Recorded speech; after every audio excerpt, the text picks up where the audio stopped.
Hi everybody, my name is Aurora and I have the channel called Armed Heart, and I'd like to share with you a very interesting subject that has been discussed before, but it has a different value for us right now. This is kind of like a deconstructing of a disgruntled system, and I'm giving the system as the artificial system. I'm personifying it. I'm giving it a personality, and I'm referring to it as Sophia. And before you run off, this particular Sophia that I'm discussing is an artificially constructed world that has a feminine energy and a masculine energy to it. It is in all cases a dual type of frequency, but it has two very distinct personalities that do appear in our existence as we are going through this. We've discussed this previously, but I haven't gotten into it in this much detail, so I'd like to just give you some background about the specific simulated verse or world that we're living in or residing in. I'd like to bring to your attention a little more detail with regards to what I'm going to be sharing right now.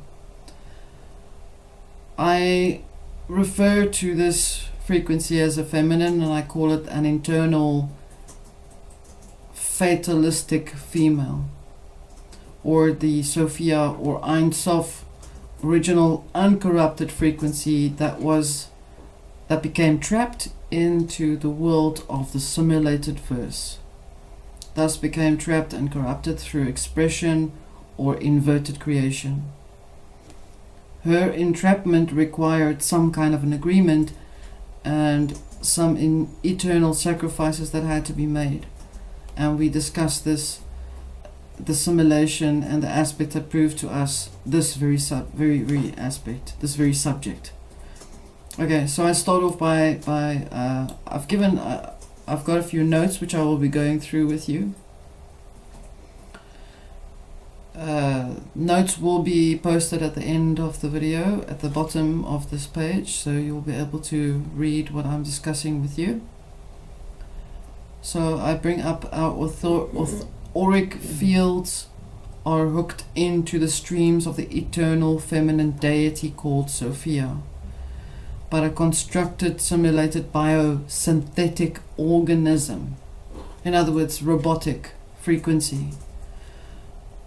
It is bioorganic, but it does not necessarily mean it has an energy to be alive. So we look at the only way for us to get some kind of clarity in this is if we look at the aspect or the element called Yalda Bayot. And we're also going to break this down on a metaphorical level so that you can understand. So we look at the word Yalda, meaning to gird or to grid or to zone off something, meaning or to cordon off or to create a grid. And there already it gives you the idea that we are living in a simulated grid network, not so. From Etymology online, and that's the information I can put down for you to see as reference. From Latin, the word grid or gird is zona or geographical belt or celestial zone. From Greek zone, a belt, the girdle worn by women on the hips. In short, the fact that it's a grid or it's something that's been set in place or it's been squared off. Okay, that's the word Yalda. All right, and it has a reference to women wearing a gird on the hips, or the ability to carry a child. So creativity, to create, is being girded, to put it like that. Okay, and then originally one of the 5 great divisions of the Earth's surface or torrid temperature, frigid, separated by tropics of Cancer and Capricorn and Arctic and Antarctic circles, meaning any discrete region. There's another explanation for you. And then the word Bayoth, however you pronounce the spelling, seems to be or exist or grow. So it is something that is continuously growing. So we've got a construct or a grid line or a grid that is growing continuously, and it uses a feminine energy to grow. So that you can see that Yaldabaoth is actually connected to the feminine energy, and that it is connected to the creativity. And the only energy that creates or gives birth is a woman, as far as we're aware. Also, there's a connection. The word Bayoth means salvation, funny enough, interestingly, and also it's also connected to the word to baptism or Baphomet, initiatory sacrament of the Christian faith, consisting in immersion in or application of water by an authorized administrator. The reconstructed deity who became the Yaldabaoth or demiurge was always the demiurge to begin with, because when she peered back at herself, she saw her own creation and her own manifestation, which she created without a Christ consciousness or a Christ awareness, or without having a reverence to her thoughts. Okay, and that is who Sophia is actually. It is the same creature. It is the same metaphorical energy. It is a reference to our world, our constructed world that has a masculine and a feminine energy in it. Another alternative, something else that's very interesting, proper noun for Yaldabaoth, which comes from the Gnosticism, the name of the demiurge or false god created when Sophia, one of the lesser eons, tried to emanate without her counterpart. There you go. Tried to create something without taking responsibility. When we emanate without our counterpart, we create without consciousness. And consciousness is in relation to a Christ-like consciousness. In other words, being aware of what you're doing. Thinking and having common sense when you create something, when you think about something. Another alternative title to or for the word demiurge is saklas. It is Aramaic for fool. Now, the tarot deck refers to the fool as a soul that's newly birthed into this world. And it is also related to the word and to the angelic name called Ariel, which is Lion of God. So lion face. And to have the face of a lion means to be connected to the solar energy, to peer into the constellation of Leo as well. Just for those who are very interested in astrology, that's what I can put down for you to look into. Lion of God, yes, that's what I've said, okay, and has also been used to refer to the demiurge and is called his perfect name. In some Gnostic lore, Ariel has been called an ancient or original name of Yaldabaoth. So be mindful that we have the breakdown of the word Yaldabaoth, which means a grid system that is connected to a feminine energy that has a masculine connection or connotation to the lion, which is the head, which is also the sun, which is connected to a god which comes from the sun, the sun as in that sun, as well as the one that speaks like Ra. I hope this makes it clear that we can now understand that Yaldabaoth is connected to Sophia.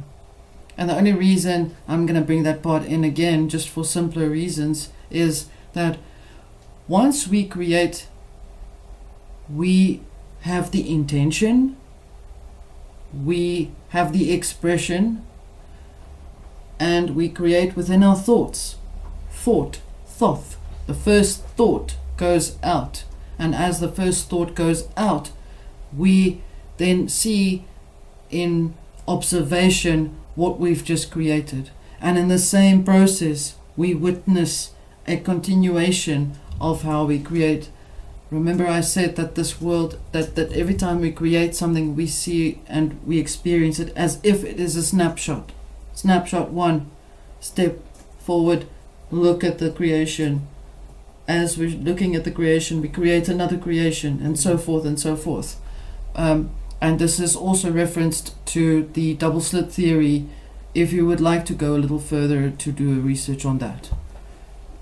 So Sophia, the soul, looks in, creates, thinks, thoughts, without taking responsibility for her thoughts, does this without any responsibility of any particular sense, and as she sees the creation, she sees, oh my gosh, I have just created a monster.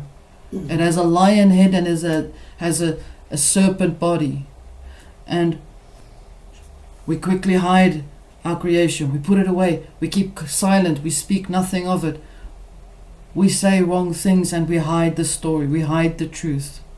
And in the clouds, that's according to the Gnostic Nag Hammadi scripts, it is hidden in the clouds. The clouds are to cloud men's minds. We're dealing with a metaphorical construction of things that become literal. It becomes an actual alive. Because of what you think, because of what you speak, it becomes alive. It lives. Whether it was done with love, whether it was done with hatred, whether it was done with fear, it becomes alive.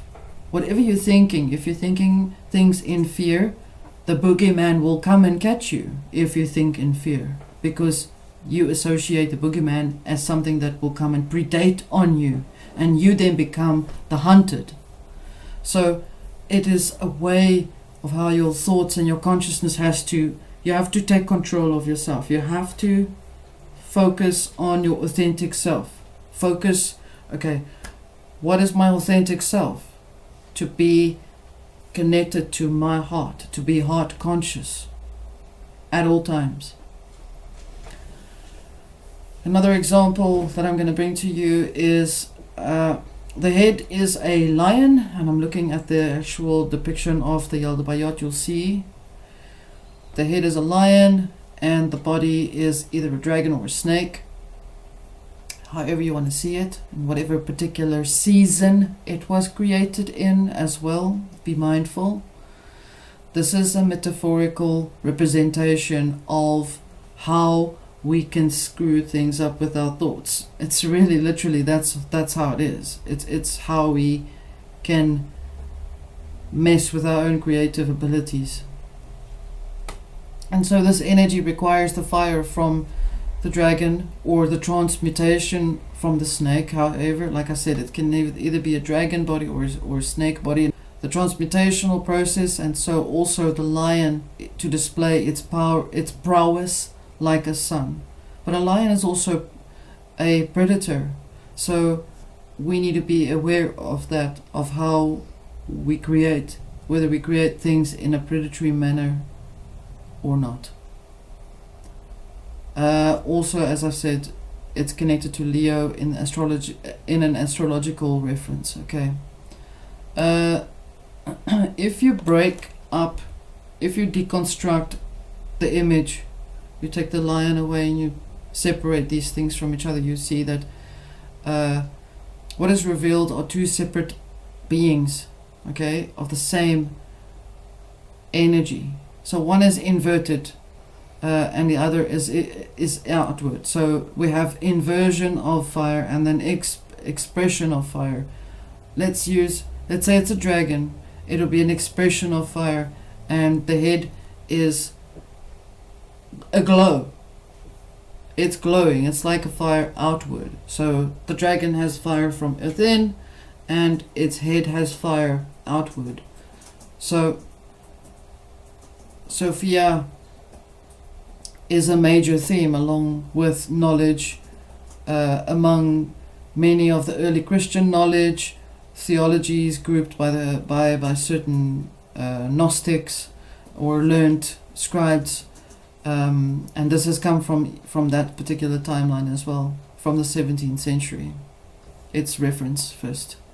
There is at the moment a process of energy that we are going through where we are experiencing a kind of assimilation between what there is and what there is not, in terms of an artificiality or a reference to Sophia as a duplication or copied version of the original. A flawed, constructed energy, and its other half, or the masculine presence, as the elder Bayot. A note, the universal consciousness is doing the same thing. It is trying to achieve its own authenticity. We have three particular aspects that we're doing that are undergoing the same thing. Ourselves as the bioconsciousness, and the environment as the artificial constructed Sophia, and the original authentic world that wants to break through. The world that is a living and breathing Mother, Father, Creator, Spirit or Bioforce that we are actually facing. It seeks to find the correct address or the right protocol of the authentic self. So discern what your address is, discern who you are. As you're trying to face your authentic self, as you are experiencing your original self, the original bioforce is trying to reach to connect with you. In the same breath, the flip side is the artificial constructed energy is trying to do the exact same thing. So it's trying to, you're getting bombardment or psychic bombardment from all over. There's a lot of push-pull and drawing and sort of frequency going backwards and forwards. And it's the more you fight it, the harder it gets to maintain your authentic self. But there is a sense of fight needed for you to remain in your authentic self. There is, it's almost as what you may be experiencing as well is the original energy or the original force or the bioforce, which is the true energy, is trying to find you, to connect with you. That's the good one. The bad one is trying to find you as well, to try and draw you into its own frequency as well. I hope this is a much more clearer explanation. One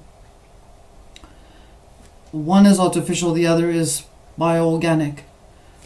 But what you need to take note of is that your body is part of both, because you are in a artificial constructed world as well as being a bioorganic energy or force within yourself. So it's up to you how you having to bring a balance between yourself and your consciousness. So that's why I'm saying make sure that the post from the good energy is finding the right address. This also means that what you are achieving now is to be yourself, and you are being challenged to continuously find things how you can be yourself, your true self. So it means perhaps you may also have certain relationships that you're breaking out of, or new ones that you're creating, or you're going into new ones, or new ideas or new thoughts.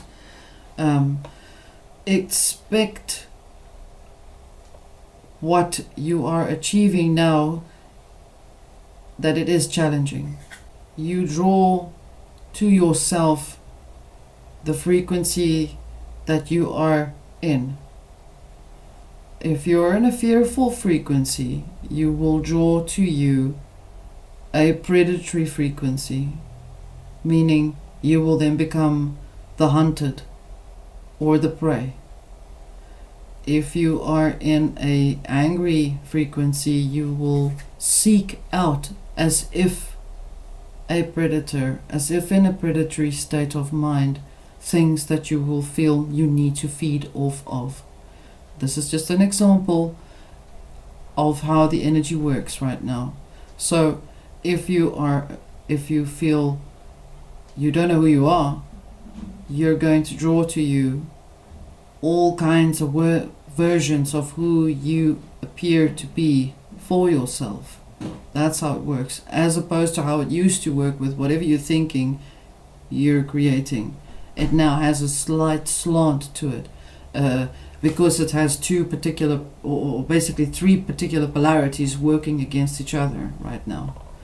And this is related to the to being authentic and having an artificial energy that is feminine and masculine as well, and an actual truth force of source, higher, if you follow what I'm saying, also trying to reach out to connect with you. So you're having this, and you're having also your own, trying to find your own equilibrium within.